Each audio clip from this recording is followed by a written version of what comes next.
আজকের ভিডিওতে বলবো নাস্তিকরা কেন কোনো ধর্ম ব্যবহার করে না। নাস্তিকবাদ বা ধর্মহীন কোনো একক কারণের উপর ভিত্তি করে তৈরি হয় না। মানুষ বিভিন্ন যৌক্তিক, বৈজ্ঞানিক ও দার্শনিক দৃষ্টিভঙ্গি থেকে ধর্মবিশ্বাসকে অনীহা প্রকাশ করতে পারে। নাস্তিকদের প্রধান যুক্তি হলো ধর্মগুলো অলৌকিক সত্তা এবং সৃষ্টিকর্তার অস্তিত্ব সাপেক্ষে কোনো বস্তুনিষ্ঠ প্রমাণ দিতে পারে না। তাদের মতো কোনো কিছু বিশ্বাস করার আগে তার পিছনে শক্ত ভিত্তি থাকা প্রয়োজন। একজন বিজ্ঞানী যেমন কোনো থিওরি প্রমাণ করার জন্য তথ্য উপাত্ত খোঁজেন, নাস্তিকরাও তেমনি ঈশ্বরের অস্তিত্ব কোনো চাক্ষুষ বা পরীক্ষামূলক প্রমাণ না পেয়ে তা প্রত্যাখ্যান করেন। প্রাচীনকালের মানুষ যে প্রাকৃতিক ঘটনাগুলোকে, যেমন বিদ্যুৎ চমকানো, বৃষ্টি, সূর্যগ্রহণ অলৌকিক বা দেবতা নির্ভর মনে করেন, আধুনিক বিজ্ঞান সেগুলো যৌক্তিক ও প্রাকৃতিক কারণ ব্যাখ্যা করেছেন। অনেক নাস্তিক মনে করেন মহাবিশ্ব সৃষ্টি ও বিবর্তন বোঝার জন্য কোনো আধ্যাত্মিক সত্তার প্রয়োজন নেই। উদাহরণ, ডারউইনের বিবর্তবাদ ব্যাখ্যা করে যে মানুষ কোনো অলৌকিক প্রক্রিয়া হুট করে সৃষ্টি হয়নি, বরং কোটি কোটি বছরের বিবর্তনের ফসল। এটি ধর্মীয় সৃষ্টি সত্ত্বের ধারণাকে চ্যালেঞ্জ করে।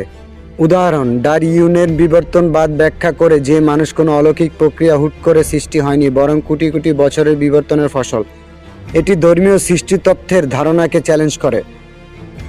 এটি একটি অত্যন্ত জোরালো দার্শনিক যুক্তি। নাস্তিকরা প্রশ্ন তোলে যে ঈশ্বর যদি সর্বশক্তিমান, দয়ালু এবং সর্বজ্ঞান হন, তবে পৃথিবীতে এত দুঃখ, কষ্ট, প্রাকৃতিক দুর্যোগ এবং নিষ্পাপ শিশুদের উপর কেন এত অবিচার?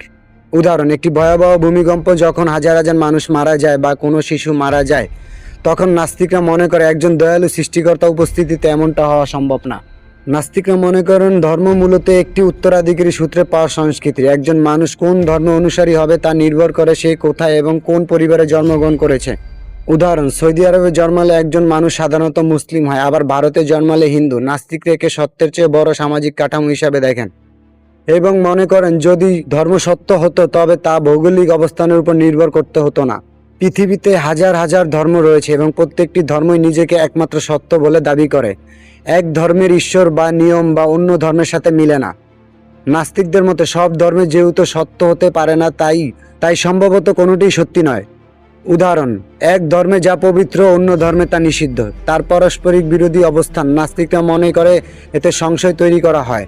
অনেকে মনে করে ভালো কাজ করার জন্য বা নৈতিক মানুষ হওয়ার জন্য কোনো ধর্মের পুরস্কার, জান্নাত বা জাহান্নাম বা শাস্তি, নরক ভয়ের প্রয়োজন নেই। তা ধর্মের কড়াকড়ি বা নির্দেশ, নিয়মকানুনগুলোকে ব্যক্তিগত স্বাধীনতা পরিপন্থী মনে করেন।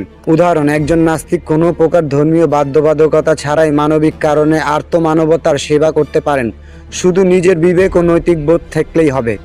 নাস্তিকরা মূলত অন্ধবিশ্বাসের পরিবর্তে যুক্তিবাদ এবং মানবতাবাদকে বেশি গুরুত্ব দেন। তাদের কাছে মহাবিশ্ব একটি প্রাকৃতিক নিয়মে চলে এবং কোনো অদৃশ্য শক্তি এটি নিয়ন্ত্রণ করছে, এমন ধারণার চেয়ে তথ্যের উপর ভিত্তি করে সিদ্ধান্ত নেওয়াটাই অধিকতর সঠিক মনে হয়। যারা যারা আমাদের চ্যানেলটি এখনও সাবস্ক্রাইব করেননি, সবাইকে বলবো অবশ্যই সাবস্ক্রাইব করে আমাদের সাথে যুক্ত হয়ে যাবেন। আর যারা আমাদের ভিডিওগুলো ফেসবুক থেকে দেখতেছেন, তাদেরকে বলবো অবশ্যই ফলো দিয়ে, লাইক দিয়ে এবং কমেন্টে জানিয়ে দিবেন ভিডিওটি কেমন হলো।